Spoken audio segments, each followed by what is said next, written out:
Hello, boils and ghouls. Welcome to episode 165 of Dads from the Crypt. My name is Jason. Today, I'm joined by Mondo. Hello. Hello. Hello. Jody's off celebrating his son's birthday, who I believe is turning 18. So happy birthday to Ben. Happy birthday. Happy birthday if you listen to our podcast. Maybe not. He can vote this year. I know. Let's just jump right into it. Well, no, because my eldest is 19 and this is his first voting experience. I was talking to him about that. My daughter too. She's 21, but for the last one, she didn't turn 18 till December, so she couldn't vote last time. It sucks. I think you should only be able to vote between 20 and 40, and then it's over. You know what? I'm not 100% against. Well, hold on a second, I'm 41. Let's say 20 50. Yeah, well, I'll take that. Then you're done. My 10-year-old daughter asked me, because I was showing her the ballot and everything. She's like, "Do you have to pay to vote?" I'm like, "Is my daughter Republican?" That's something they might consider. Also joining us today is Eric from the Bloody Good Horror Podcast. Welcome. Hello, sir. I literally forgot that I had made the music for your show until I just heard it, and I was like, "Damn, this is a jam." All right. Yeah. Who made this banger? I know. And also of the hi-fi fame with your latest album Ghost out now. Sure. The word fame is loose, but sure. Yes, I also make music under hi-fi. The second most streamed person with Ghost in the in their moniker. I guess album Ghost, but there's the band Ghost. The band Ghost though only put out one good record, and Eric's put out 4 good records, so he's already winning. That's very flattering. Thank you. I do like Ghost. They're cool. Yeah, they were cool to me until they really wanted to become a sex symbol band. Yeah. And last time I saw them, we saw them live at the Wiltern in Los Angeles, and they played for 2 hours. And I use the term play very loosely because they played for an hour and 15 minutes, and the dude stood up there and talked about his penis for the other 45. Oh Lord. Ooh.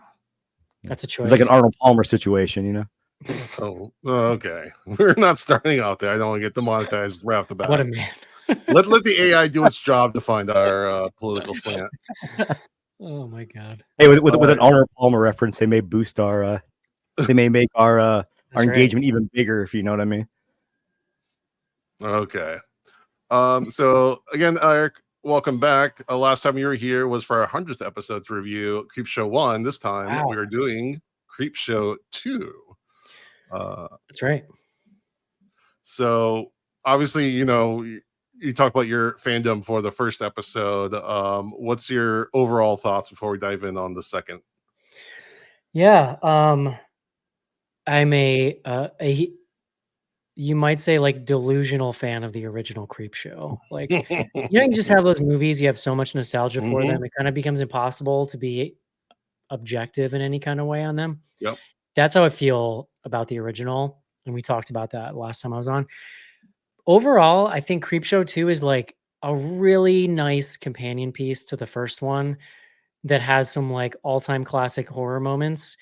I do not think it's as solid front to back as the first one is, and if they make a couple choices that I think hinder it a little bit. But that said, it's if you took the drug once and it was the best experience ever, you get to take this other drug, it's going to give you 70% of that experience. So that's not bad, right? We're chasing the Creepshow dragon a little bit with Creepshow 2, but I still think it works. I mean, how many times a year do you think you watch Creepshow 1 on average? Twice a year, probably. And I would say I watch Creepshow 2 once every 2 years. Okay. It's not terrible. Are you going to be on when we do Creepshow 3? Hell no. No, we reviewed that. I'll say it right here. So if Jason said we're going to do that movie, I would just quit the podcast. Yeah. Honestly, even the anthology show that they're doing, it just doesn't do it for me. The show, we reviewed some episodes of it, and it's hit and miss. They have some really good pieces to it, and then some pieces that are I think the hard part is trying to piggyback off the Creepshow name. Yeah. I mean, that's what really soured a lot of people on it, because it definitely isn't Creepshow. So I remember watching the original first season of that, and then because I did, they emailed me a survey, and that's like my favorite thing. Like I remember when I was in college, and I would get, if I really hated a professor, and they give you a chance at the end of the semester to like write a review. I couldn't afford Bro, college. I'm sorry. they knew who the bad review came from because I'd be like the last person in class with like a pencil fucking about to break, just like just reading this person to filth. That's what I did. I was, and now this was as an adult, so I was trying to be more polite, but I was basically like, here's why the original Creepshow is amazing, and here, in the nicest way possible, is all the ways you fucked this show up. If you're gonna keep doing it, please be advised of this. And they actually, like, the second season was better. I still don't think it's exactly what I would want, but I feel like they tried to listen. Just the fact that they sent a survey out, I was like, all right, they're trying, Alright. It's weird because it feels more Tales from the Crypt than it feels Creepshow. With That's the campiness, interesting, they kind of Well, inject and the thing into. about me too, I've realized, is like I'm actually not a big anthology fan. I just have so much nostalgia for Creepshow, and it's kind of for me for the platonic ideal of that thing. And the only other thing I really was ever into is the Tales from the Dark Side show, because it was just so weird and bizarre and corny, and like it just has everything. It's like so That campy in the best way. that Yeah, movie is worth revisiting if you haven't seen the movie The in a movie's while. great too. Yeah, I love Yeah, the the movie's movie. God, the really movie's good. so good. Christian Slater's in that, right? Yep. And with, Yeah. with Steve Buscemi and Julianne Moore, like all in the same segment. Yeah, Like, no, I remember really liking that one. I can't remember the segment in Tales from the Dark Side, the movie with the one with the cat. There's a Stephen Yeah, King story with that was Hal originally Holbrook. Tale of Two supposed Eyes or some shit. I don't know. something Yeah, like that. nice, That was yeah. originally supposed to be on Creepshow too. Interesting. Yeah, Yeah. there's a lot of like back and forth, and I don't say stealing because it's all kind of the same ether of people, but Well, did around King in this time, and I did think King write these three too, as well? we'll get to that in just a Okay. second. But what's funny is I have a very distinct memory. So to me, I was thinking about this. The scariest Tales from the Crypt episode, in my opinion, is the one with David Warner as a psychologist, and where he doesn't die, but he's like trapped there. So to me, being trapped in a situation like that is scariest. And then I always have this very distinct memory of a Tales from the Dark Side episode where this guy's an archaeologist. He goes into a crypt with a mummy in there, and he decides to play cards with the mummy to get out. And they end up playing strip poker, where they like trade back and forth clothes. And at the very end, he gets like stuck in there. He Oh, becomes but the new mummy. because they're all like inspired in some way by those Mhm. original comics, right? So it makes Exactly. sense that there'd be some crossover with some of the stories. Yeah. So yeah, okay, let's get into it. So again, Creepshow 2 came out May 1st, 1987. It was directed by Michael Gornick, who did a lot of anthology TV. He did Tales from the Dark Side, Monsters, something called The Golden Years, and he also did an episode of an anthology called Stephen King's Golden Tales. I'm actually learning in this moment that George Romero did not direct this movie. So you Right. just Well, told me okay. something. But a bit than that. This guy was actually in pretty much. He was a very good friend of George Romero's. He was pretty much in all of his movies, like as a Interesting. newscaster or whatnot, and especially in the Dead series. So the stories are technically written by Stephen King or based on Stephen King's short stories. The Hitcher, the third story, is supposedly by Louise Fletter, but she isn't credited, so it's a little iffy because I do think the third one is a big departure from the first two. George Romero is credited for the screenplay. So he wrote the actual screenplay for this, again, inspired by Stephen King's stories. So again, there's a lot of like kind of stuff in ether. There's a lot of talk about, which segments were going to be in this one and that were probably out. But again, we have all these, in the 80s, we have all these horror anthologies swimming around. And I think when Tales from the Crypt comes out, literally less than 2 years after this, I think they kind of took a lot of elements, especially from here, I think, and used that as kind of the template. They kind of cherry picked the best of each of these to make Tales from the Crypt. Is kind of my theory, because it's a lot of the same crew, a lot of the same actors, and ideas. They're kind of like, okay, let's do the best version of this thing. Interesting. Yeah, I mean, this was definitely the time of the anthology between TV and movies. It was just like all over. I sometimes wonder that maybe VHS has such a strong foothold nowadays because it's really kind of one of the only anthology games in town. Well, yeah. I mean, they're not always nailing it, but they're doing it better than most. And I think Yeah. the way serializing it the way they have is like having a brand, a Yeah. strong brand has helped. Have you watched Beyond yet? Because I think you're covering it this week. So we're doing that this week. I have not, but I know Okay. I thought the one last year was that one might have been a really bad one that I thought I really It didn't wasn't like last bad. year. There's definitely pluses and minuses. I think The game show thing made me want to Yeah. die. I thought it was like the Oh, worst the thing I've game ever seen. show thing was one of the worst things. But I I've ever- remember liking the one it opens with, the sorority one, and I liked the hell one. I thought that the was hell, fun. yeah. But there was just some shit kind of sprinkled in there too. My daughter was just Beyond talking to me. is- Sorry. No, my That's daughter okay. just watched that last one. She watched the last two, but she was telling me she hated the sorority one, which to me that was like the one where my sphincter was I clenched loved the it. It was tightest. just so much fun. Yeah. Oh, dude, Yeah. when the spiders crawl in, I almost had to turn it off. It's giving me goosebumps just thinking about it. I just love that spirit Halloween ass demon Mhm. Yes, mask and Yeah. costume. Like it's just fun. but she I mean, loved the game show episode. She loved the game show segment, and I was like, that was Mm. my least favorite. I hated that one. Yeah, but I like like the when you homages, watch as but much yeah. horror as us, it's not. I don't want to. It's this is not a judgment. It's just your sensibilities are in such a different place Yeah. from a younger person who did not specifically grow up with what we did and obsess about it the way we did. Right? Like you just can't expect it to hit the same. You know what I mean? Well, I'll say though, she does try to really dive into a lot of old horror. Like we saw Alien in the theater, and then she went to go see Scream on her own. She went to go see some movie. She went to see the Babadook in the theater, and right afterwards, they're playing Scream. So she stayed around and watched Scream. And then one That's day, awesome. I woke up on a Sunday morning. She was actually up. She goes, "Dad, have you ever seen Event Horizon?" I'm like, "Let's put it on right now." I sure I'm have. like, and she loved it. So I'm like, "Yeah, they're trying." But yeah, you're right. I think that like when you haven't seen the amount of horror that all three of us have seen, you definitely look at it through a different lens. Yeah. But yeah, I think my one liner is that like a VHS Beyond is the most even of any of the series. Interesting. Okay. Yeah, I can say that. Yeah, even in the good way. Like they're all some are slightly better, some are slightly worse, but I think they're all Well, I think the first good. three are very, very even, which is why the last few have been like, oh, I feel like the car's starting to fishtail a little bit here. So Well, I that's think good to know. I'm Viral- pretty. I Viral do was the listen. best point. I love having a Halloween tradition.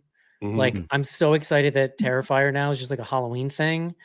I would like take one every year, and same with I don't get as excited for VHS, but that to me is just fun because it just becomes a ritual. Yeah. All right, let's dive into this. Okay, so we have a prologue in the town of Dexter, Maine, because of course Stephen King, everything has to be in Maine.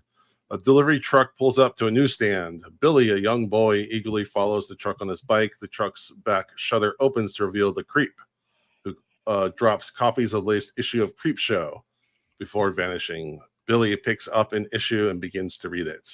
So we get a little bit of live action. They kind of transitions into the cartoony world. The creep with prosthetics is played by Tom Savini. Mm-hmm. This is like kind of a hoot when he just kind of shows up to do those kind of things. He just seems like, okay, I'm up Tom for stuff. Savini, by the way, in Terrifier 3. Yep, yeah, exactly. And from Dusk Till Dawn, the great part in That's that. right. I got shushed in Terrifier 3 only because I was not expecting to see Tom Savini. I went, You're like, Tom "Whoa." Savini. And the guy next to me goes, shh. I'm sorry. Like, you're not wrong. All right, then we go to our first segment called Old Chief Woodenhead.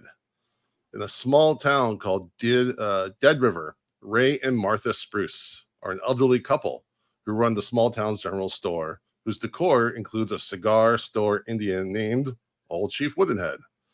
The Spruces are visited by Benjamin White Moon, the elder of a local Native American tribe, who gives them a bag of turquoise jewelry, his tribe's sacred treasures, as collateral for the debt the tribe has incurred. Later that night, the Spruces are robbed by Benjamin's estranged nephew, Sam White Moon, armed with a shotgun, and his two friends, Andy and Vince Fatso. In the struggle, Sam's gun goes off and fires at Martha, killing her. Sam shoots and kills Ray as well before grabbing the jewels and driving away with the others. After they leave, Old Chief Woodenhead comes to life and goes after the thugs to avenge the Spruces. He shoots Vince with multiple arrows, slaughters Andy with a tomahawk, and uses a hunting knife to scalp Sam upon cornering him at his home. The next morning, Benjamin wakes up to find the turquoise jewelry on his bed. He visits the ruined store to find old Chief Woodenhead back at the porch holding Sam's bloody scalp and a bloodstained knife, with fresh war paint on his face. Now, aware of what has happened to the spruces and what the old Chief Woodenhead has done to the killers, Benjamin wishes the old warrior a peaceful afterlife and drives away. All right, Eric, why don't you start us off? What do you think? Oh, we're doing one segment time? That's smart. Yeah. Organized. I like it, Jason. I think this is the weakest part of the movie, is my opinion. And I think that just as an overall thing, a mistake that Creepshow 2 makes is only having 3 stories. There's a pacing problem to me with this film. The original has 5. And what that means is every single one of them has to get to the fucking point very fast. This story takes 30 minutes to get you to the best part. And when it gets to the best part, it's awesome. When the chief comes alive and starts wrecking shit, that's the money right there, right? Unfortunately, like to me, because I've always not liked this one. And in fact, I have sometimes in the past started the film at the moment when he comes alive. But I'm like, okay, I'm going on a podcast and I need to be able to articulate why I don't like this. So I really sat down this morning and I was watching it. We appreciate your sacrifice. Dude, I don't prepare for my own podcast, so you should feel privileged. So I do. it is the acting, and it's like this shucks vibe of the first 30 minutes. It's like the couple, it's like they're in a stage play and everything they're saying is so fucking cheesy. It's like he's just outside working on Indian or I mean cigar store Indian, but like Native American chief. And his wife comes out and just like she's reading from a script, all of the context you need. She's just like, oh, Benjamin. And like it is so like overwrought. And the thing is, the story on paper is actually great. Like I love thematically all of it. I just think the writing and the acting sucks in this first story. But once he's wrecking shit, it's awesome. Like I love the makeup. I love how it's funny. I was watching that scene where he puts the paint on because the actor goes to paints to like keep his hand straight, so it looks like it's wood. But when he pushes into the paint, you see the rubber finger like mash into his hand. But the effects are amazing. That like it ends great. By the time it's over, you're like, oh shit, okay, like I'm ready for this movie. The other 2 segments take about 10 minutes to get into them, and I just think it creates this kind of lopsided thing with the first. Yeah, full disclosure, I don't think I've seen the whole movie like front to back. Like I've seen it a bit chopped up like on TV or whatever. So when I'm watching this first one, I'm like, wait, these are all the same segment? Like it feels like 3 different movies kind of smashed together. Very much. I do love a lot of the actors in this. I love George Kennedy. He's like one of my favorite all-time actors. Because in Cool Hand Luke and Naked Gun and Brain Dead are 3 amazing movies in their own ways. But yeah, I think the woman who plays the wife, Dorothy Lamar, she was like an old-time Hollywood like it person like in the 30s and 40s. So I think she's taking that acting. Yeah, you feel it. The wife, you mean? Yeah, that makes a lot of sense for sure. Yeah. And he's like I don't know his name, but he's like a storied character actor. Like I recognize George Kennedy, yeah. Wasn't he in Tales from the Crypt movie? No. What am I thinking of? Some other horror thing he was in. I can't. Is he in Just Before Dawn or something? I scanned his IMDb. I didn't see anything specific, but he does kind of look like a lot of different people. I always remembered him from Naked Gun. Yeah, exactly. Naked Gun, that kind of thing. Creepshow 2, Death Ship. Never saw that one. Yeah. Yeah. Okay. Never mind. I guess I was wrong. Carry on. Sorry. That's all right. And then we have the guy who plays the head Native American character, Frank Salizdo. He did a lot of TV. He did Walker Texas Ranger, which definitely tracks. Sorry, real quick. He was in Just Before Dawn. That's what I was thinking of. Okay. And then, I really love the head bully guy. I think he's kind of unironically hilarious. Do you know who that is? Yes, I looked it up and I'm really impressed. Do you know who that is, Mondo? Is that Holt McCalley? Yes. Okay, I don't know him by name. I just know him as the guy from Mindhunter. Yes. Yeah, and I'm like, 80s you know- Hollywood, right? Like, does he actually have Native American? Like, there's no way, right? He's Do got you to know- just be a white dude, right? This was one of my problems with this. Do you know what they credited him as in the film? Oh Yeah. no. Tyrone Tonto. Woof. Yeah. Yeah. not Yeah, great. I saw that. I'm like in the credits, and I said, "There is no way," because I knew who I immediately saw and was trying to recognize who he was, and then I saw in the credits when they put him as that, I'm like, that is very tone deaf. I mean, feel- it's funny because yeah, there are some issues with the writing there. It's a little simplistic in a Mhm. way that's very 80s Hollywood, right? Like Mhm. there is a core of an interesting kind of idea there, but none of those characters are given any kind of depth I just- whatsoever. I would love to see an offshoot of like what this guy's life has been like. Like he's just like shooting up coke, not wearing shirts, having great long hair, trying to get to Hollywood. Yeah. Like what will his say- life would be like a Mexican almost. I will say the scene. Oh, I like that. The scene where they kill the couple, like it's Mhm. it's Fucked really up. tense. I wish we could get to it faster because I think it would. Yes. And the scene itself, I think, is a little too long, but it's effective. Like and then I liked how the two toadies had the way they just like all the color drains out of them when it Mhm. happens. Like he's fine, like he's a psychopath, but they're like, oh shit. And if Right. it sells the power of the moment. The- It's it's a just comedy his film. acting is. Hold on 1 second. His acting is just so over the top. I found it like unironically probably comedic. Do you know what it reminded me of? It reminds me of like one of my favorite movies of all time is Day of the Dead. Mm-hmm. But the like bad guys in that movie, the Yes. two soldiers that are bros, like holy shit. I don't think I could ever show that movie to like an uninitiated horror person or something because like it's so bad. And it's like there's a similar thread there. Yeah. So that same actor again. Yeah, he was in Mindhunter. He was also in Alien 3. Who knows? The bald Oh, no white shit. guy running around getting killed by the alien. He was He was also in in Fight Club. he was in Fight Club. He's the guy who says his name was Robert Paulson. No, that's not him. Oh no, He's not sorry, never Robert- mind. The guy who says Oh, his never mind. name. I got you now. I got you. Yeah. now. Who No, starts, who I starts love to him. dance. He's amazing on Mindhunter. Yeah. And I love Mindhunter. He's in Three Kings, also in Nightmare Alley. So then did you know who plays the larger gentleman? No. David Holbrook, son of Oh, there's Hal a piece Holbrook. of trivia. Yeah. Hal Holbrook, my favorite actor. Exactly. My running joke is that I was the only 7-year-old whose favorite actor was Hal Holbrook, or that knew who that was.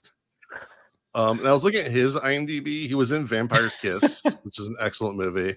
As like a side bit, but he was also in. I guess they did a sequel to Salem's Lot called Return to Salem's Lot, directed I've by heard of Larry that. Cohen. Yeah. I didn't know that was a thing. Larry kind of Cohen. I didn't know curious. he directed that. That's pretty wild.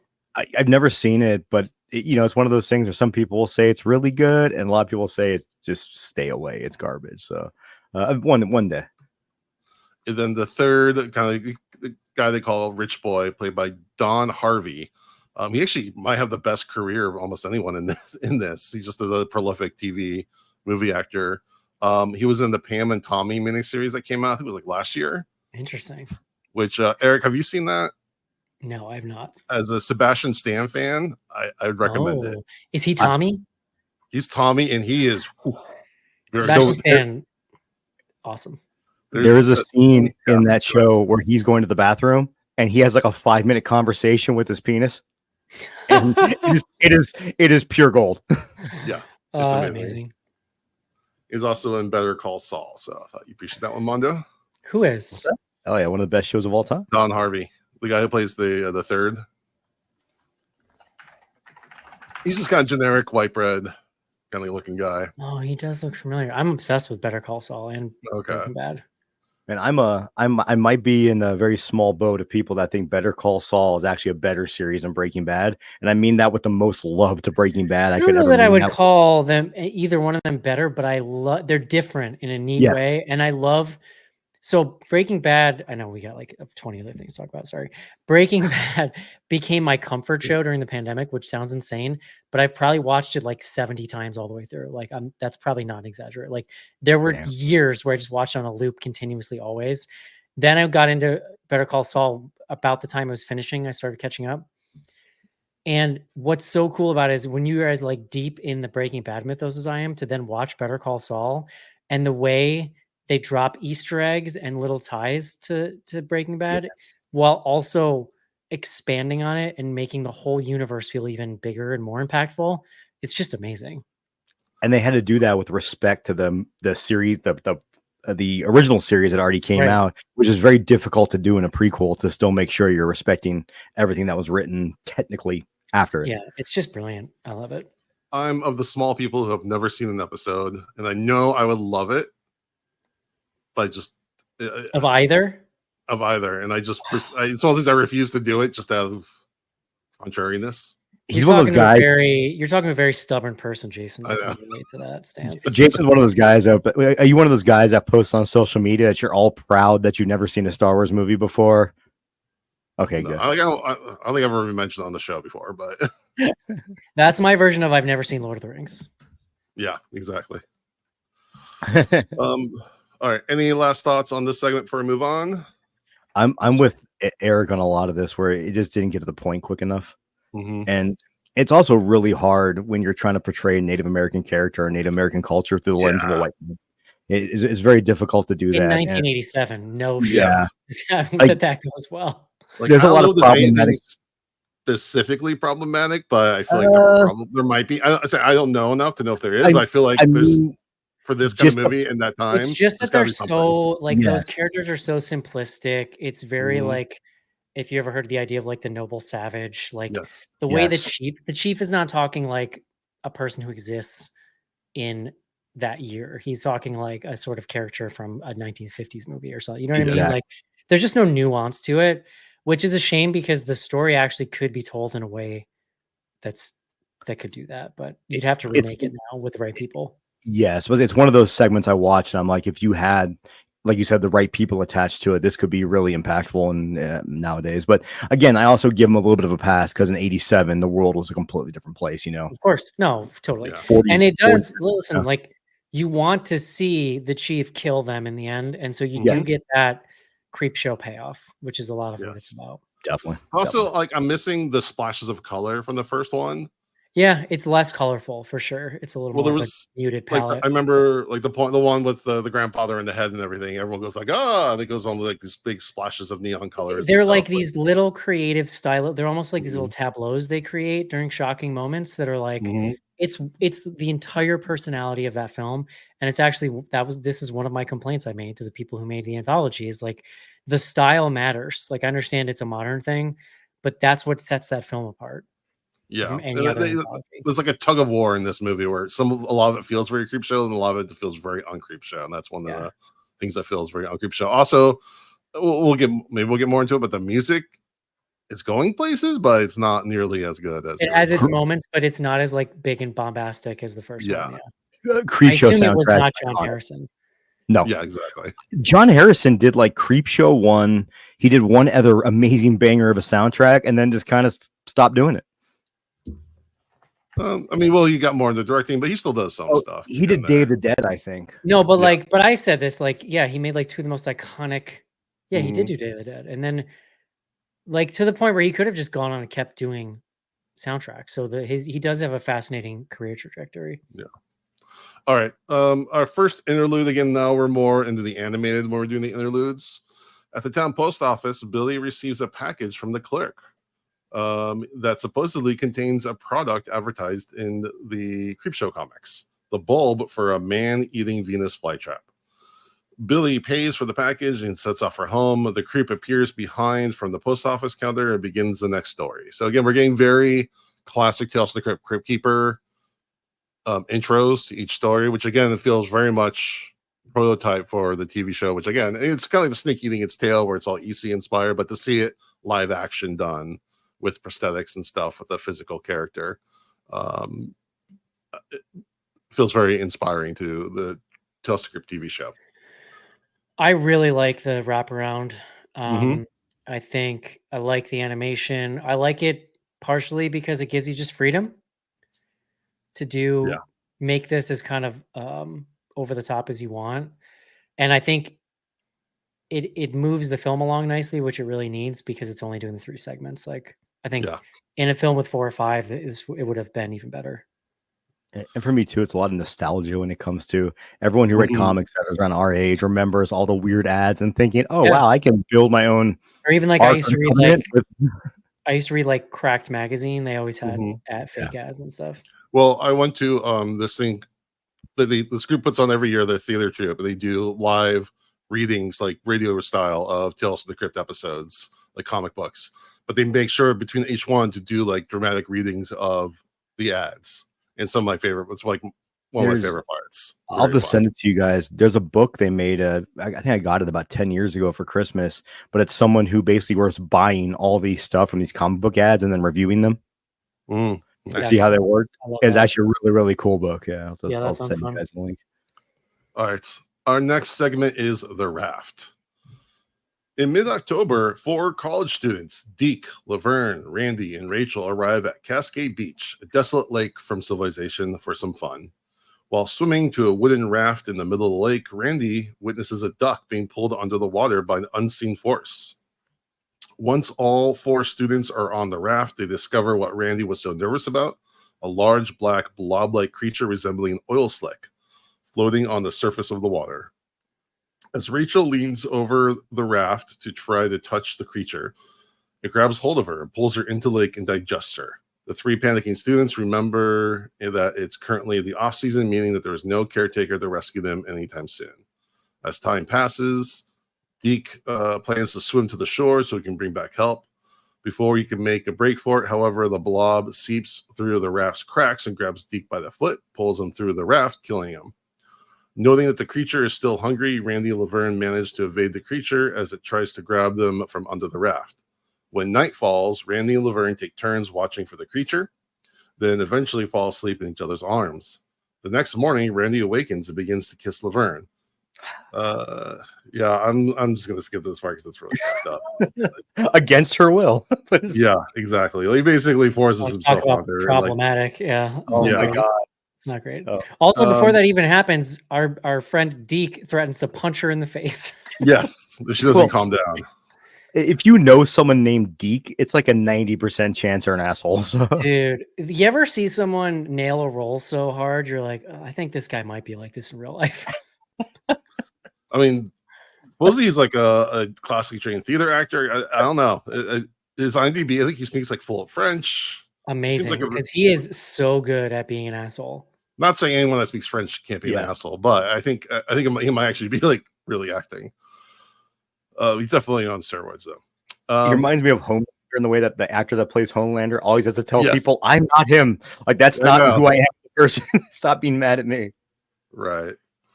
Let's see. As the blob pull, blah, blah, blah. Okay, Laverne awakens, screams in agony as the creature has seeped through the cracks and covered her face in goo. The blob pulls her off the raft and begins consuming her. A horrified Randy jumps off the raft, swims to the shore. He makes it and shouts defiantly, I beat you. However, the creature rears up from the water like a wave and engulfs Randy. The blob returns to the lake, leaving no evidence of the students other than their discarded clothes and still running car. Unknown to the students, there was a sign barely visible behind some thick vegetation that reads, no swimming, as if they would actually follow that sign. But here we are. Mondo, start us off. This is my favorite of the 3 because I kind of love eco horror.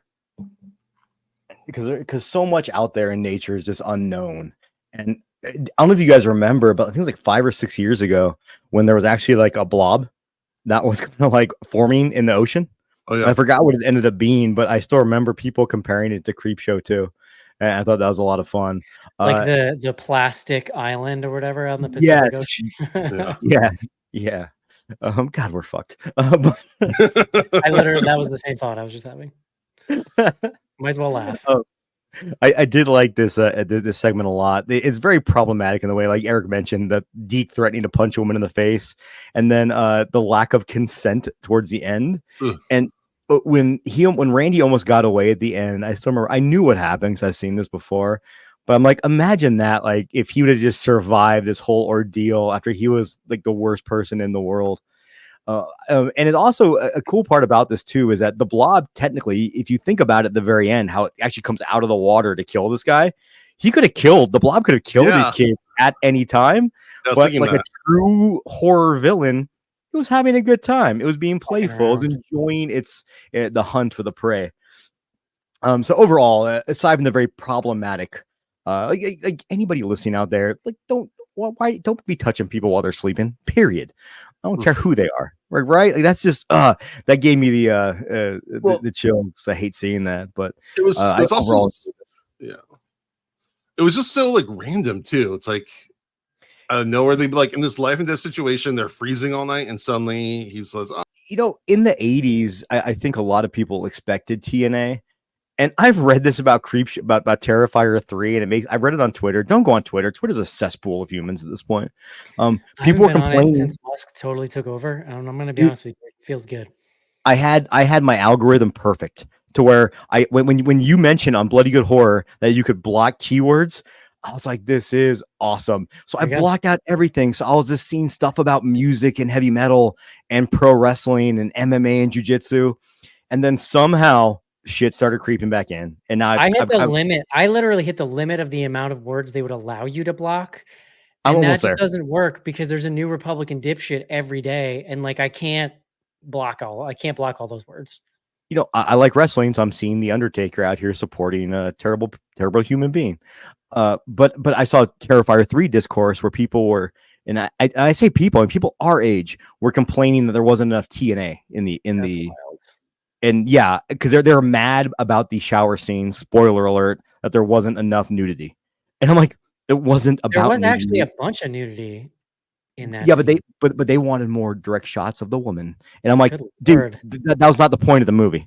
right. Mondo, whatever corner of Twitter that is, turn around and walk in the other direction. Oh, I think I have literally now only you wandered into incel Twitter by accident, dude. I really only like Instagram now because I get to watch cute dog. That's all I use. Right. If you get the algorithm right on Instagram, it turns out to be a very positive place. Like I see funny memes, see dachshunds, I see Mudang, or the fucking cute hippopotamus, and I'm a happy guy. I love Mudang. But I think they could easily have shown more nudity without having it be rapey. That's what I mean. Like I think it was one of that expectation where like, oh, we need to show TNA because it's the 80s, but they did it like in the most like disgusting way possible, I should say. Now, yes. Let me be clear, 100%. Given though that this is like a narrative, and you could argue, right, that it then sets his character up to sort of deserve what he gets. Very true. Very true. Because if you think about Creepshow in the way of like, it's always kind of somebody getting their comeuppance. Like, and then it's almost like they've set him up as the good guy for most of it. And then you read it through modern lens, it's like, oh, well, he just became the bad guy. So maybe you feel a little less bad when he gets eaten. Yeah, I understand that, but at least like have something that alluded that he was into her. It was just like so random. He just wakes up. It was just rapey and opportunistic. Yeah, no, I understand. Yeah, it was I'll not to change the subject, but I'm going to. I'm with Mondo. It's the best one. We'll get to it. I really like the third one, but this one is, I think, the iconic thing from this film. The raft, the 4 people on the raft, the thing, like the car in the sand. It's just so simple. Like, and that's kind of like it's so simple. It draws into contrast how overly complicated the first one is. Yes. Just a simple concept. Within 10 minutes, they're on that raft and the monsters there. Less than 10. It might be like 5. It's like over the top. It's fun. It makes you feel, it gives you that fall Halloween-y kind of vibe because you can feel it's cold and the leaves are turning, like the last gasps of summer. It's got this very northeastern, although it looks like it was shot probably like out west somewhere, but it's just good. It's just good fun entertainment. The second one, I love it. Yeah, and I'm a huge fan of the first one. The dread comes a lot quicker. Like you get to the point so much quicker, and you're already feeling like, oh, I'm in a horror movie. Because it's a simple story, so you don't need to like jerk around with so much build up for context first. In a very Tales from the Crypt fashion. See, Jason, I'm being topical here. They really get a lot out of a very small set with just letting the actors and actresses kind of drive the story. And one of my all-time favorite movies is the 80s Blob remake, and this feels like right up there with it. I mean, the creature effects are so great. I love all the little gags where a person is being eaten and then like they surface for a second and half their face is gone or the foot comes up, like Yes. So good. that. They very creative use of that monster and creative ways of showing the way it's like digesting people. And much like the Blob, to your point, Jason, is there's a thing where they've done studies where they'll do polls like, do you think what's the biggest animal you think you could take in a fight? And most men think we're way tougher than we actually are. And I do think when you bring in something like the Blob or like this creature, it takes away that element because it's like, oh, I couldn't fight this thing. It would just destroy me and I would have no recourse to it. And I always think that adds another level of I terror. think most animals could take me, Mondo, if I'm being honest. Like, Bro, like I'm not gonna lie. You'll see this when you watch the new VHS Beyond. But there's a scene with some aliens, and all I'm thinking is, I could heel hook that motherfucker and destroy his knee and get away. no. See, to me, it's like I think an animal, regardless of its size, has more will to live than I do. Dude, I would. It's funny. The other night, I was in my yard and my dog was out there. He was barking. He barks at walking by dogs, but he wouldn't stop barking after a while. I went to check it out. There's a possum stuck in our bush. I've never seen one. I was like up close like that, like screeching and everything. It was really freaky. Sounds horrifying. Yeah. No, I'm in the mode most animals could destroy me because like we have geese at our duck pond. Geese, and when it's don't baby fuck season, with geese, dude. Don't fuck with they're geese. fucking They're mean. aggressive. Yeah. They're mean as shit.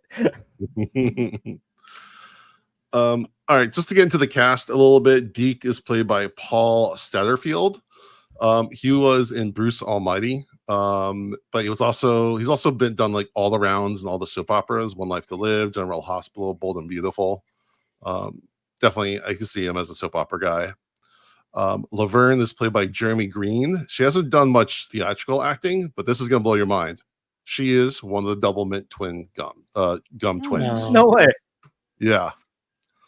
A bunch of 20-year-olds listening to this are like, what the fuck is double mint gum? Mondo, you think a bunch of 20-year-olds are listening to this? I sadly know some do. And typically there are at least a few. I look at my music demos and it's like not a single person under like 30, and I'm like, yeah, that tracks. Dude, yeah. my daughter actually has some friends at work that have started listening to our podcast because she says my dad's on a podcast and they think we're funny. So I'll take it. Yeah. Okay, Randy is played by Daniel Beer. He was in Point Break and is also in the movie called Hell High. And then Rachel is played by Paige Hanna. She was in Gremlins 2 in an episode of Freddy's Nightmares. She was interesting. I don't she was like a tour guide. I don't think she had like a major bit, but she's also the sister of Daryl Hannah. Interesting. I see it. Yeah. Funny story. I bonded with my boss over the fact that we both love Point Break and Mitch Hedberg at our Christmas party this year. We do our Christmas party in October because it's too cold in December to do it. One other thing is this shows that people think that stoners are lazy. Or people often say that stoners are lazy. This movie shows that stoners will be very and that's right. They'll go through great lengths to get high, like very ingenuitive. I do have beef. How did he get those joints out to that raft and have them be dry? He has like a bag or a container like attached to his Speedo, whatever he's wearing. He has something to put in. Like he thought ahead. We didn't even talk about the Speedo. It's pretty intense. I promise you, if you knew that you were going to this lake to go swim and you're going to have to go to a raft and then and you wanted your weed to get there.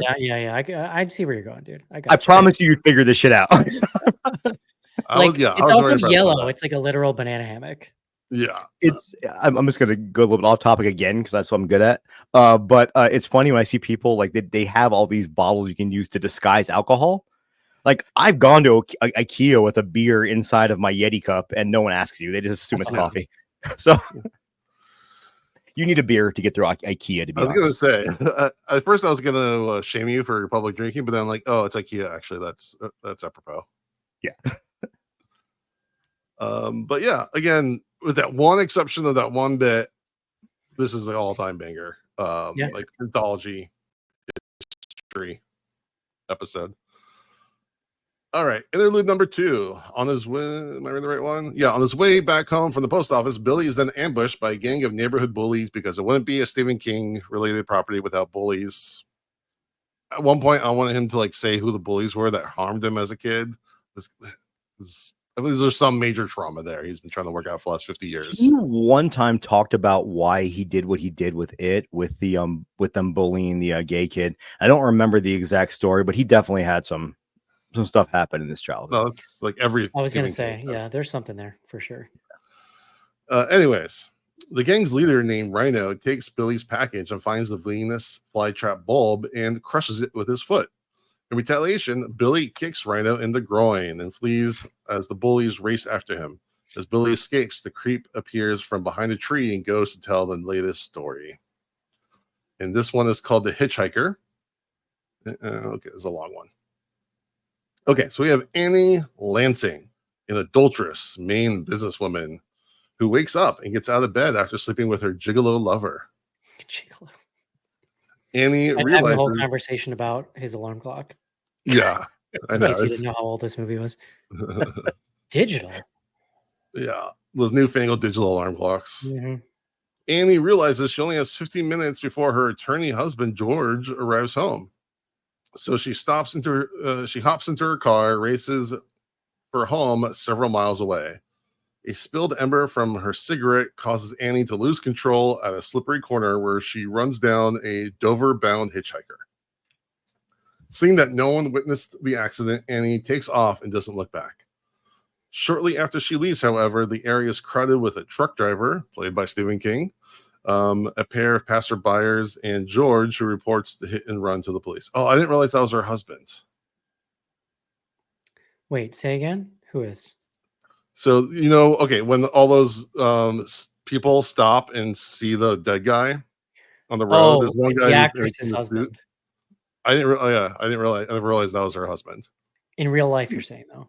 No, in the story, that's her husband who's going home on his way home. Remember, because he's late, so he I didn't stopped to realize help that that either. guy. Yeah, I'm just putting it together as I'm reading this. I mean, it wasn't spelled out very well in the movie. I'm just I don't saying. think No. I call shenanigans on that because All right. wouldn't she be like, "Hey, it's my husband"? Yeah, No. there'd be some. No, she's pieced out there. already. He's on his way home behind her, not knowing. Oh, okay, And then okay. I don't think we know it at that point, but he only shows up because he only shows up at the end. And it's They just miss each other. Yeah. Wild, interesting. Okay. It'd been fun. It'd been nice if they would have played that up a little bit more, a little more cat and mouse. But okay, miles down the road, Annie thinks about what she has done and briefly considers turning herself in, but ultimately concludes that no one has anything on her and thinks that everything will be fine. Before she can continue, however, the hitchhiker suddenly appears outside her window, and others, thanks to the ride, lady. A line he repeats throughout the story. Annie speeds off in terror, but the hitchhiker reaches through the sunroof and grabs her. She drives off the road and through the woods, and she knocks the hitchhiker off the roof with a low-hanging branch. The hitchhiker appears again, opening the door to the passenger seat. Annie shoots him off with a revolver multiple times, but fails to kill him. Just in case somebody was wondering, in the 80s, everyone had a gun in their glove compartment. It was just a thing that came with cars. Yeah. She manages to kick him out of the car and run him over repeatedly. The hitchhiker then climbs onto the hood and pulls up his Dover sign, which now reads, "You killed me."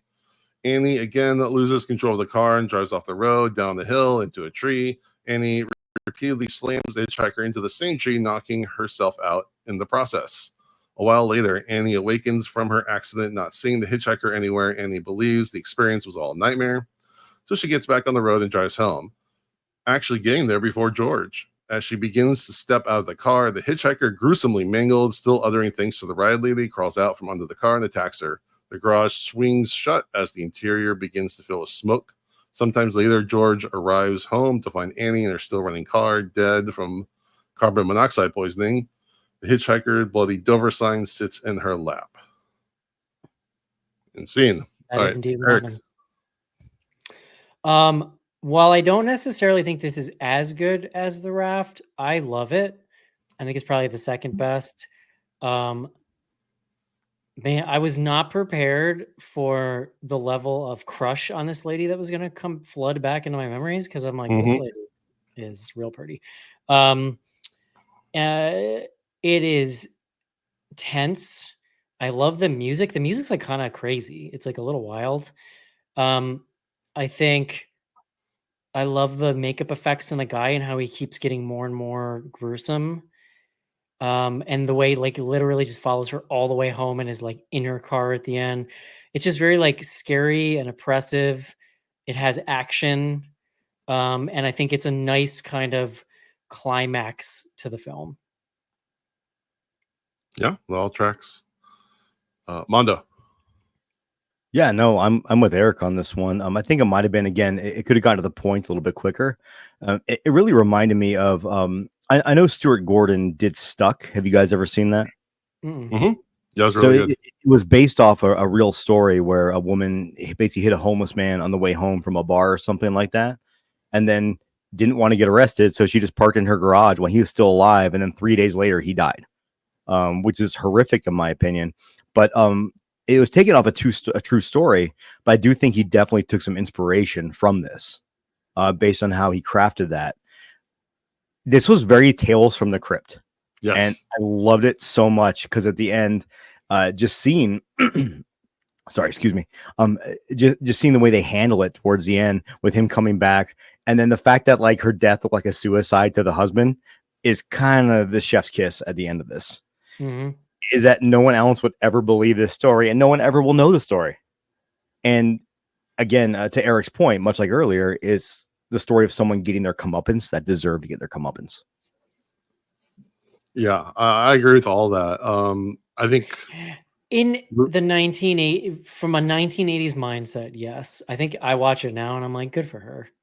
She's probably married to some crusty old abusive asshole. well, not for the adultery part, but for the listen, go get your back blown out. It's fine. Just drive careful on the way home. Okay. I mean, Yes, I'm going to argue with you just a little bit, only because like you can have a conversation with someone. She should not have hit the guy and ran away. Let me be clear on that. I'm not questioning her marriage might have sucked. I forgot the rest of the story for a second. That part was bad. Yeah, that's why. No, that was very amusing because you thought that at first I thought she was the prostitute, but then it's kind of a fun reversal. I do enjoy that little flip of it. Yeah, for sure. Yeah. Jason, why did you think she was a prostitute? Is there a reason? I'm just saying. Yeah. Okay. I was going to ignore that one. You just made me turn red. He's in Los Angeles, so if anybody knows prostitutes, it's Jason. Oh, it's me for sure. Not knowing them personally, but just. I mean, there's a whole Curb Your Enthusiasm. Actually, you're the one who lives where it's legal, so it's not legal in Clark County, where I live. If you drive an hour to Pahrump, though, it is legal. But you want to know what, though? It's in brothels and it's expensive, and the women get paid well to do it. And Mono, did you ever watch that reality show about that town? Yeah, Cat House? No. Something bunny. There's one called Cat House. No, I've seen. Yeah, we've all seen Cat House, Mondo. I had HBO in the 2000s. No, it's called whatever. It's about a guy who owns an independent TV station out there who's like a big trumpeter. Yes. And then HBO did a documentary. It's like fascinating. Yeah, I can't remember the name of it, but yes, I remember watching it. It's something about the news or something, but it's so good. So good. It's very good. But yeah, so the main actress here, but Jason, do you know the story about Los Angeles? What? Do you know the Curb Your Enthusiasm story about the prostitute? No. There's an episode of Curb Your Enthusiasm where Larry picks up a prostitute because he wants to be able to drive in the carpool lane to get to the Dodgers game. So he takes her to the Dodgers game, and then it ends with him getting high with her and his dad because his dad has glaucoma. But there was a guy who. I have the complete opposite of that story where we just recently got a Prius Prime. So we got the stickers to use the carpool lane.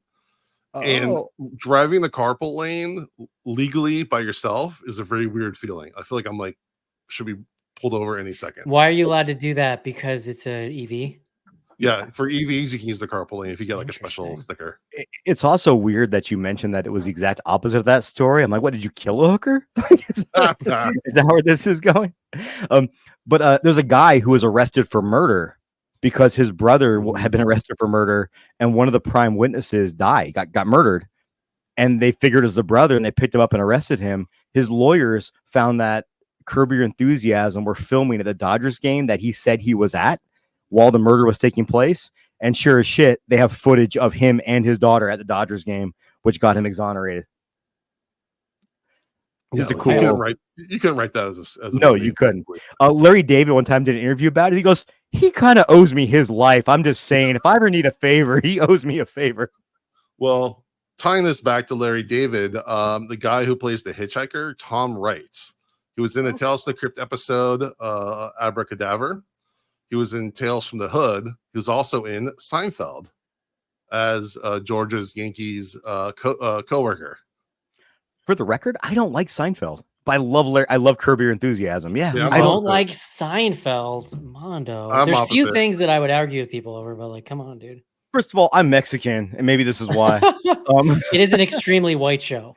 Holy shit! I just got a call on my cell phone, and it says nuisance likely. I've never seen that before. I love that. Whoa. I'm not picking it up. That's like a Yeah, no, punk band. I don't like laugh tracks. Laugh tracks just take me out of a show completely. That's That's fair. really what it is. It does feel antiquated in that way for sure. Yeah, But there are it's some of funny that parts about era. it. If you ever want to see something wild, go on YouTube and look up the Wonder Years with the narration removed and the laugh tracks and it is creepy because it's the mom saying something and then Fred Savage just staring Them at her just for staring at each other. Yep. yes. Yeah. Hilarious. It's uncomfortably uncomfortably creepy.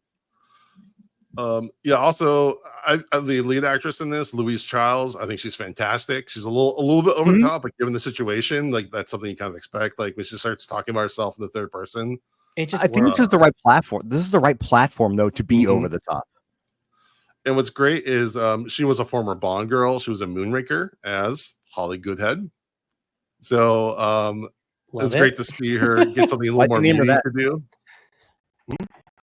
I'm not Googling that right now. Can you explain to us why they named her that for our audience that might not know? No. She was also in Death of the Nile and Speed 2. I gotta say this.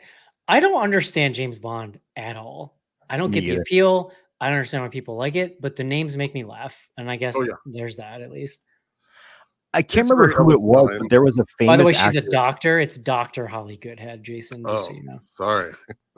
There was a famous actor, and I can't remember who it was, that they offered him a James Bond role, and he turned it down because he didn't want to be typecast. And he figured, like, once you're in this movie, they wanted to sign on for like 4 or 5 movies, and he's like no, I don't really want to. I don't want my career to be just that this guy was James Bond. Yeah, that makes sense. But yeah, there's amazing effects in this segment. You know, it's really tight. It gets to the point really, really quickly. It's great. Again, we only have 3 segments to choose from. It's pretty easy to rank them. I think it's real easy to rank these. Yeah. All right. Anything else on this one? No. All right. That was fun. And then we get to our epilogue. Again, we're back in the animated segment. Or did skip over? Here we go. Inside the delivery truck, the creep prepares to drive away and bids the audience farewell, but then he spots Billy still being chased by the bullies. Billy leads his pursuers into a vacant lot, swarming with out-of-control plant growth. The bulb Rhino smashed was not the first one Billy had ordered. A quintet of giant Venus flytraps emerge from the surrounding weeds and devours all the thugs. The creep cackles in glee and drives off to deliver the latest issue of Creepshow to another town. Bum, bum, bum. There you go. I do miss Tom Atkins in this wraparound, but it was still pretty good.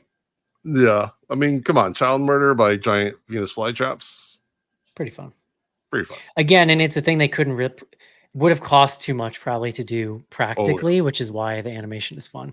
I'm okay with that. I think I'd want to see child actors being eaten alive. I'm okay with it. Doesn't bother me at all. But no, like they just wouldn't have done it, even without that part. Maybe you're right. Actually, maybe that's partially why they animated it. Yeah, I'm guessing probably budget first before worrying about that, but it does help. Or they probably would have done it differently. Just like been scared off by them or something like that. But because the kid like goes a little evil with his laughter. Totally, as his friends are getting, or the other guys are getting murdered. So yeah, well, not really his friends, his bullies that have tormented him for years. He's probably finally like, oh, I'm free from this. I can enjoy a normal child life now. And then I didn't realize this, but again, according to Wikipedia, there's a post-credit scene where they show some text. It's from Collier's Magazine 1949 that reads, Juvenile know this. delinquency is the product of pent-up frustration, stored-up resentments, and balled-up fears. It is Huh. not the product of cartoons and captions, but the comics are a handy, obvious, and uncomplicated scapegoat. If the adults who crusade against them would only get as steamed up over such basic causes of delinquency as parental ignorance, indifference, and cruelty, they might discover that comics are no more a menace than Treasure Island or Jack the Giant Killer. The irony, though, is like, that's interesting. I didn't know that. But also, like, by the 80s, did anybody care? There was so much other shit going on. Like, Well, I think it's drawing a parallel to the probably satanic panic that was happening at the time. yeah, that's fair. There were things happening. So it's kind of saying that, like, it's just another. There were moral panics happening in the late 80s for sure. Exactly. So it's just saying that this is the Music, cycle. rock music. Yeah, that heavy metal, That's right. damn devil music. I remember my brother buying the tape for, I don't know which band it was. It was like Carnal Knowledge or something like that. That's the band name? No, that was the name of the album. I feel like that's Unlawful. Oh, it's a Van Halen album, Unlawful Carnal Knowledge. And I okay. remember my mom being like, "What?" Like, she was so pissed. And it's funny because it's Van Halen. Like, Van Halen's a very non-offensive band. Yeah, it tracks. That was 91. Yeah, it's an interesting little button on it. It'd been nice if they would put it somewhere people actually would have seen it if they want to make a statement. It's kind of interesting. Like, it'd been more impactful if it was like the opening bit or something like that, or at least before the credits. So this is actually probably worse, but my cousin, I gave him a CD because I got 2 copies of it. It was a band called Coven, and the album was called Satanic as Hell. And it was definitely on the nose. They're kind of a joke band, but I gave it to him, and he left it on my dining table, and my parents kicked me out of the house over it. It's like, Nice. like I couldn't defend it. Like it's a Satanic as Hell. All right, so usually we talk about our favorite segments. I think we're all pretty in agreement that the Raft is the best, with an asterisk. But yeah, any final thoughts on this one? I kind of feel it's still nowhere near as good as the first Creepshow. It's like you said, it's a nice compendium kind of Companion piece. Companion piece. Thank you. Yeah. But if they would have done a couple more things to tie it more with the style of the first one, they've gone a long way. If they could have gone John Harrison back for the music, added some more splashes of color at those specific Even moments, with the same story, if do. everything else is the same, yeah, if they were able to add in more of that style, it would have elevated it for sure. Or at least like how, because the Creep from the Creep show is so iconic, and then they have this other iteration. That's fun. I like it, but it's not. If you're trying to be a series, you're kind of losing a bit there. Yeah. The first one is just so atmospheric. Like if you think about the wraparound, it's lightning outside, the wind is blowing, there's leaves going. It's like, man, like there are just few films that hit Halloween atmosphere more than the original, and so you miss it here. Right. But it's not bad, especially on its own. Especially for how short it is. Like I wouldn't say even the first one, I wouldn't say is bad. It just takes a little bit to get into. So that is Creepshow 2. All right, and now we're gonna do a quick shout out. Give me one moment to get it up, and here we go. Hey there, John Harrison here, and you're listening to Dads from the Crypt. Love it. Fucking John Harrison, Jason. When did you talk to him? I've talked to him a bunch of times. Actually, I emailed him this morning.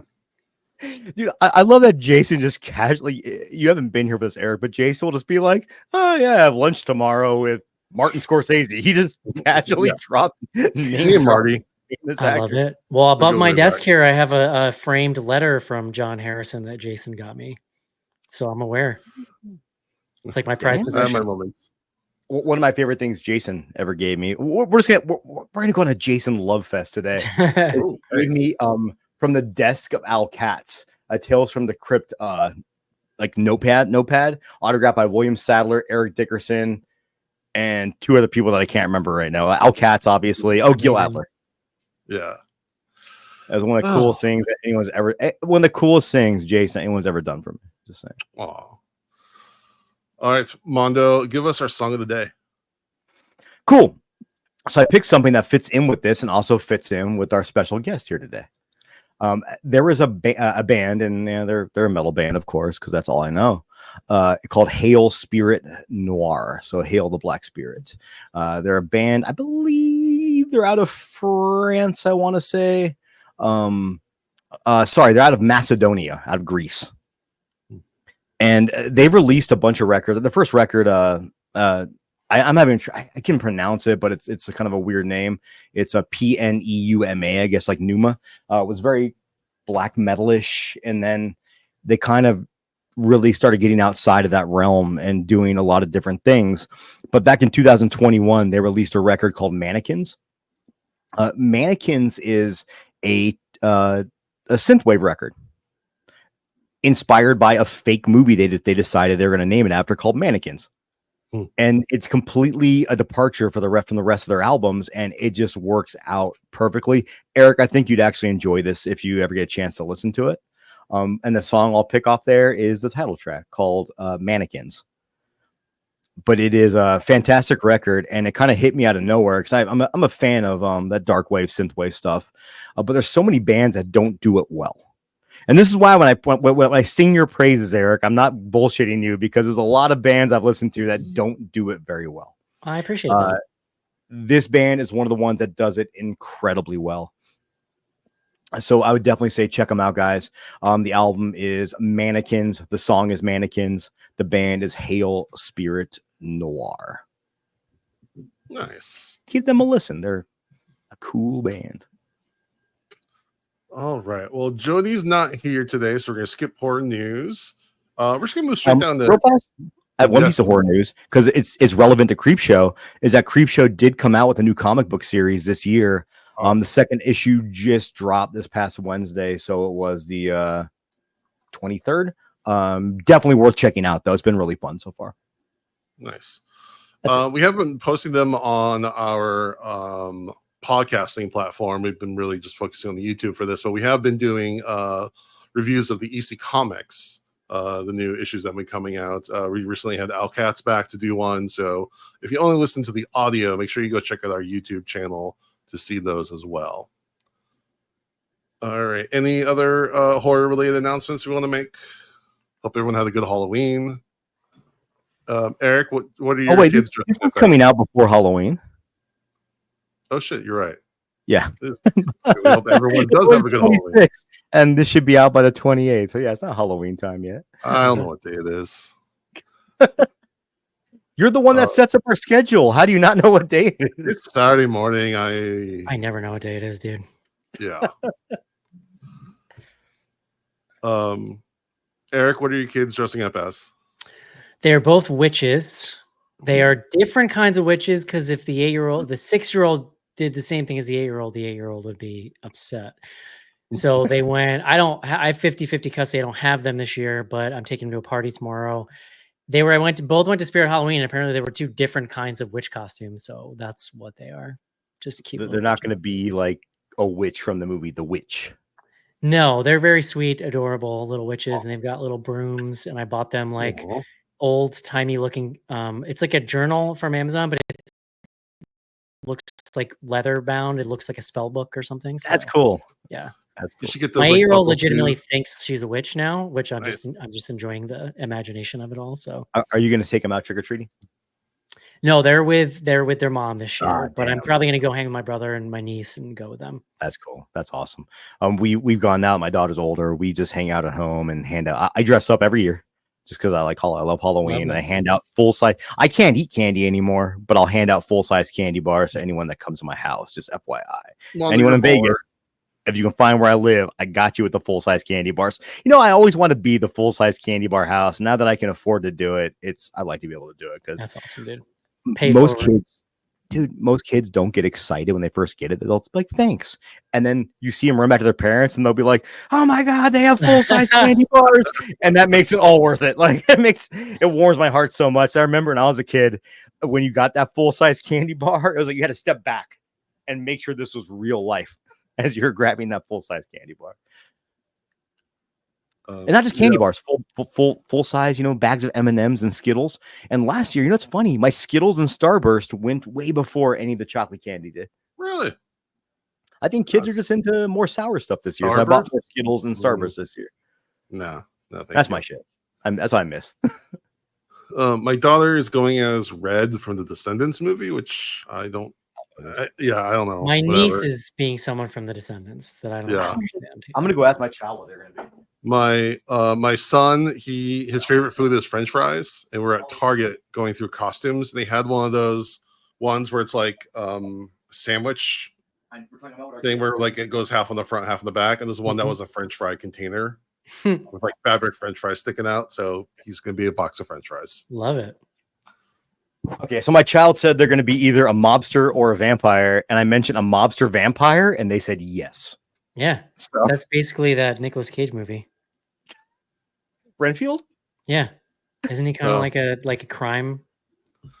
Oh, he eventually becomes infatuated. He runs into the mob or something. Yeah, right? I like that movie. I know a lot of people didn't like that movie. I had a lot of fun with that. I like that movie a lot. Second favorite Nicolas Cage vampire movie. What's the other one? You ever seen Vampire's Kiss? No, I honestly haven't. Oh my god, from the 80s, he just plays like a complete lunatic guy who thinks he's a vampire. Did I ever tell you that his son used to train in my jiu-jitsu gym? No. So his son would come in. I still remember one day his son forgot like all of his gear, so he just dropped $200 on all of his new gear for his kid. And the person, I was just a white belt at the time, so I was afraid to talk to people. But the front desk lady, she goes, "Hey, why don't you ever train?" He goes, "What I know could kill these people." but he said in a very jovial, joking manner. Like I get it. It was funny. He has access to a T-Rex skull, so I've met him a few times. He's always been a wacky but very nice person. Nice. All right, so we'll move down to dad advice. Eric, last time you were here, you gave us some very serious but very good advice. That's all I had is serious advice, and I also have no memory, so I might just say the same thing. But your message was go to therapy. Still my message. Yeah. Man, do I have dad advice? I don't know, dude. Something silly you do. What's something silly you do for your kids? What is something silly I do for my kids? Exist. My dad was a very silly dad growing up. Like I tell stories like one day, here's a good example. One day, always a struggle to get teenagers out of bed, right? One day he came in for like the fourth time, was like, if you don't get up right now, I'm going to go outside in my tighty whities and dance in the front yard in the neighborhood. I was like, fuck off, dad, whatever. And all of a sudden I hear my mom cry laughing from the other room. And she's like, come look at your father. And I like get up and I go out there. He's in nothing but, and my dad, listen, not in the best shape. Nothing but old ass tighty whiteys, like doing this just like prance around the front yard. And I was like, get the fuck in here. So what I learned, one of the big things I learned from my dad is just the power of not taking yourself too seriously and being silly. And I think we forget sometimes as parents the way that kids are constantly scanning and reading and reacting to us and what our mood is, right? And if you're just moody and upset all the time, you're impacting them in a way you're not going to understand. Like only they're going to understand years later when they go to therapy, right? But if you allow yourself in these moments to drop all that and be silly, it's disarming and it helps them feel at ease and it helps them understand you don't take yourself too seriously. And so I guess that's my advice is just like be silly as much as you can. I love that. And see, I was the opposite when my child was growing up. And I always say, like, I love being a young dad. I'm 41. My daughter's 21. We can relate on a lot of things, but I definitely wasn't emotionally mature to understand what you just said at the time. It's hard. Yeah. I mean, listen, and it's a catch-22 because I didn't have kids to my almost mid-30s. And yeah, like, I mean, I'm much more mature now even than then, but like you do have more life experience, you do have more perspective, but you also are old as hell and you hurt. So like, there's pros and cons, dude. I don't think either one is better. Like it would have been nice to be able to have bounced back quicker on those like no sleep days if I had had them younger. Dude, I train with 20-year-old kids and I'm like, I feel rough today. They're like, you're only 41. I'm like, bro, Talk to me in Yeah. 15 years and let me know how quick you can bounce back from a day of hard training or I a would day of also hard I would also anything. say, Mondo, to people like you who maybe had kids young and wish they had done something different, whatever, like you can start at any time. Like Yes. a person's healing journey never ends. And at any time you can give your kids exactly what they need to like heal those wounds, whatever they might So be. I've talked about it a little bit on this podcast, but I went to therapy and I was still working for Apple. So like 10 years ago, and I had the worst experience. Well, I shouldn't say the worst, but I felt like I would sit down for 50 minutes with this therapist and they knew I worked for Apple, and 25 to 40 minutes of it would be me answering their technical questions. That's insane. Mm. That's Yeah. batshit crazy. So I kind of was really soured on it. And then, but we got my daughter a therapist when she was younger, because again, like I think our goal as parents sometimes is just to lessen the generational trauma That's all you can and do. Yeah. and really try to make it like, and I really think, I've said this before, I think our kids are in the best position ever of any generation to fucking snuff out generational trauma and understand the best ways to handle their kids. But to your point, Eric, a lot of it is through therapy. And it was just in the past year that I got a new therapist, and it's changed my life for the better. Yeah, dude. That's And there are bad therapists out there, but there are like amazing ones that will change your life. You I'm just have to paying find out, the right person for what you need. dude, I'm paying out of pocket because she doesn't take my insurance, but we clicked so well. I'm like, this is a person I need to be talking to and need to be seeing. Yeah. And I think it's the best thing I ever did for my child was to pay for the therapy. My wife goes to therapy and she's a better person because of it. And that's what kind of forced me to go. Cause I was like, they're really getting way more emotionally mature than I am. That's I need to figure this that's out. a good relationship to be in. The one that kind of challenges you to be better. Yeah. But I have to say though, with my relationship with my child now, she's 21. I was never happier when she moved back home. Only because rent in Las Vegas got astronomically bad. And we had the best relationship we've ever had in our entire lives. In 21 years, we had the best relationship we ever That's had. awesome. And that's what I mean. Like, it's never too late. Yeah. No, and that's your point. It's never too late. Like you can always. I have a friend of mine, and I won't call him out by name, but he's about 50, and he just started therapy, and he's like, "Why did I wait so long to do this?" I'm like, "Dude, bro," I said the same thing. I said, "Why did I wait so long to?" And sometimes just getting your emotions out there to a stranger who has a degree and knows how to help you navigate these complex situations, because we're basically fucking organisms that were designed to live in a cage. Just kind of see you and help you navigate through the noise. Yeah. Like that's really the key. Yeah. Yeah, man, Jason, I tried not to be serious, but here we are. No, that's fine. Dude. Serious is okay. And you want to know what? We've gotten feedback, and I've at least gotten feedback from a couple people that they love when we actually get serious, because it's especially for our audience, which is generally probably older people, right, Jason? Yeah, people aren't our age, between 30 and 50. Yeah, I think a lot of us grew up with, it was a big, mental health was a big stigma. Yeah, like Tony Soprano. No, I think we're to what you're wow. saying. Like we're the first generation that actually has access to the tools, and enough of the stigma is gone that more and more people are reaching out to it for it. And I think it's having a profound impact on society in ways that won't be understood for a long time. Well, you can even see like just like you probably do this too. You probably meet people and you can tell right away this person goes to therapy, this person who's on the frequency and who isn't. Yeah, exactly. 100%. Yeah. It does not take long. Yeah. But what I do like those, I've had a lot more friends when I told them about my experiences. They've been more apropos to go to therapy and realize like I can do this. And that's why I like to talk about it for sure, especially as dudes. I think we have a responsibility too. Yeah. And I'm not gonna lie, like I have an appointment on Monday, and I get very, very full of anxiety before the appointment. Yes, I always do. Because I always think like, oh my God, what am I going to talk about? Like, do I want to share too much? I know that'll go away over time. I love it. Really I look at it as like a mechanic. Like it's like going to the mechanic for a tune-up. I go in, I'm just like, all right, what are we fucking digging up today? Let's do it. Dude, I always feel better afterwards, and I'm been taught better ways to cope with things. Like I didn't go for a while, then I started again after my dog passed away, and that was like the most important thing for me. Going through that and being able to have those conversations about like, why do I feel this way? Why do I feel this way? And them validating my feelings. That's huge, because a lot of us, go through these parts of life where you're getting no validation, and so it can be incredibly powerful.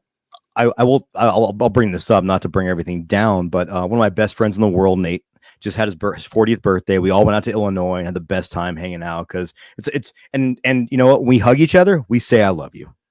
And I say that to a lot of my male friends because I do love them. Oh, I make my friends uncomfortable constantly. It's the best. I love you. You have a sweet ass. But I forgot. But I still remember when he moved away. We were in high school. We only knew each other for like a year, and we just clicked right away. Like you find those people in life you just click with, and you just know like we could be friends the rest of our lives. And I still remember when he had to go to a foster family because he lived with his grandparents. His parents were very unfit parents, so we have a very, very similar upbringing. And I went and said bye to him in that morning, before he got in the airplane. And I went back home, and that night I was in my backyard just playing guitar, hanging out with my dog, and my dad came out to yell at me and call me homophobic slurs because I was crying over losing my best friend. Yeah, I mean, so that gives you an enormous amount of like baggage that you got to work through in order to get. Yes, and I've worked through a lot of that, but my first thought in my brain is like when I had a child, I'll never do that to my child. And I think that you can take those past traumas and use them to better yourself. I mean, that's exactly what breaking generational trauma looks like. Yes. All right. What you got, Jason? Let's talk about let's dig into your background, your generational trauma. We need a whole other episode for that. Let's trauma down. I will say, I've heard the stories about you driving your mom to Oregon. So, oh god, yeah, still working on that one. When I'm my therapist, I look at it as like going to coffee with a friend that can actually give you good advice, good feedback. That's a really good way to think about it. Their stuff, and like, I don't think I make like a physical list, but I have like a list in my mind of like hit points. So like, work, family, blah blah blah blah blah blah blah that I try to get through. So that's kind of how I approach it. Especially when you work from home, so I don't like interact with that many people outside of my immediate family. Yeah, it is good interaction for like I look forward to it. Yeah, I get that. Yeah. Okay, but about getting your kids up, because my kids have been having this issue lately. They have a very strong. Jason just transition it. Like, let's get back into some fun stuff. No, I love it. They have a very strong reaction to Rick Astley. So if I rickroll them, they get really mad. That's amazing. But again, I have a autistic son, so sometimes he gets very stubborn about something, and you have to work through it. So one time he just did not want to get out of bed, and I wasn't willing to give in. So I literally got him dressed. He held his eyes shut the entire time. I made his lunch for him. I picked him up, put him in the car, because usually I walk them, so it's very unusual I drive them, and drove him to the school and said, "Okay, it's time to go." Then he kind of like, "Okay." So it's kind of, sometimes it's battle of the will. Sometimes, you have to find compassion, but you have to find that balance. I was really hoping you were going to say you danced in the front yard in your tidy whities. Well, now that I know that that's an option. Up the ante and just go straight thong. I'll get the yellow banana hammock. He's remembered by the neighborhood. I'll tell you that much. They might tell their kids not to go anywhere near your house. But his other thing he would do is like just dance through the house and sing the theme to the Muppet Show. Oh wow, I love that. Because he was obsessed with the Muppet Show. Yeah, maybe in tidy whities, maybe not. Depending on the day. Well, there's nothing better than just sitting around shirtless when your kids' friends come over. I will say I am breaking generational trauma by never wearing tidy whities, wearing them around the house. Like, yeah, more layers. I'm wearing more layers in my house than my father did. Tidy whities are the worst things in the world, I'm just going to say. But then we got taught that boxers are great, but they're not. They have no support. No, it's I do the boxer briefs. I like trunks. Yeah. I like the boxer trunks. A little bit shorter. That's fine. Shows my tattoos off, and then I can. But I generally don't. I generally put.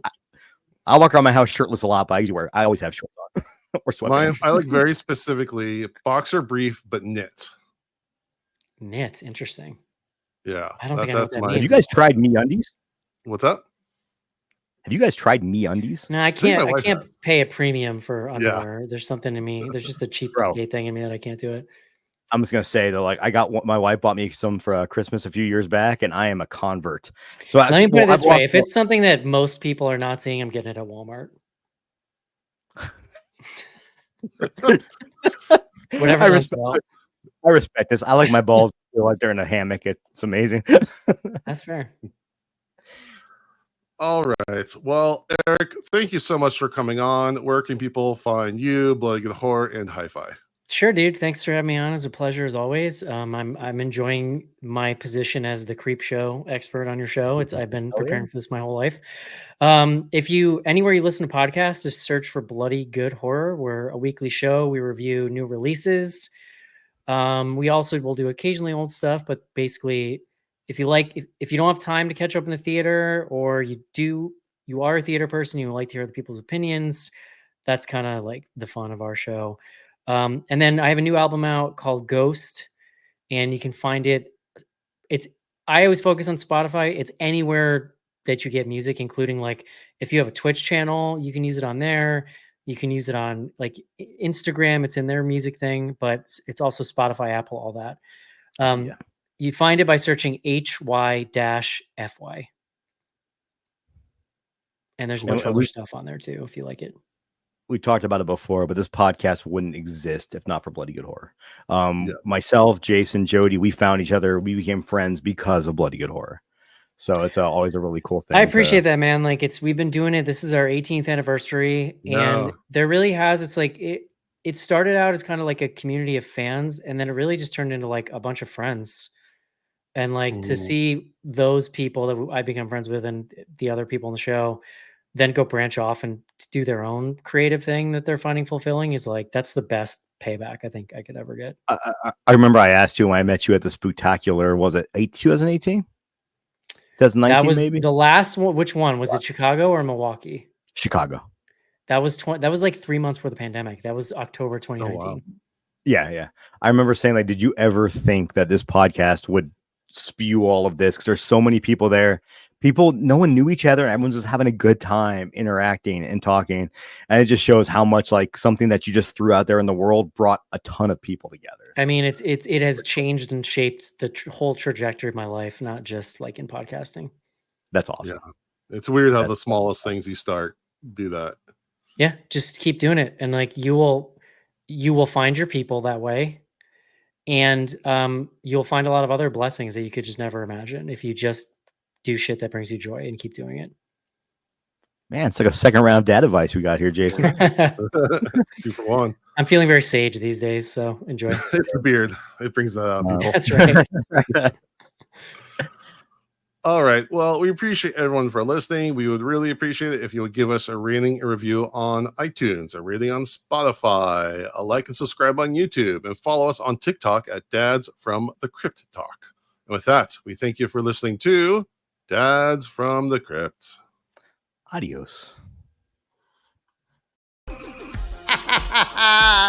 Follow Dads from the Crypt on Facebook, Twitter, and Instagram, or I will follow you to the grave. No, seriously, you really should watch. But be careful what you ask for. You may get it.